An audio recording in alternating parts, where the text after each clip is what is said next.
প্রাকৃতিক পরিবেশে বাড়ির মধ্যেই এই গরুটিকে লালন পালন করা হয়েছে। যদি কেউ কোরবানির জন্য কিনতে চান তাহলে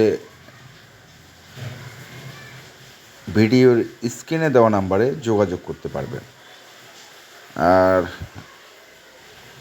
গরুটি দেখতে খুবই সুন্দর।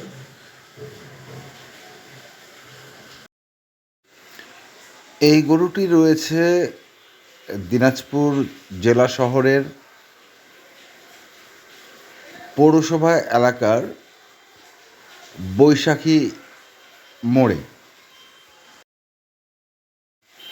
দরদাম করে গরুটি কেনার সুযোগ রয়েছে। যারা পছন্দ করবেন অবশ্যই যোগাযোগ করে দরদাম করে কিনবেন। ধন্যবাদ।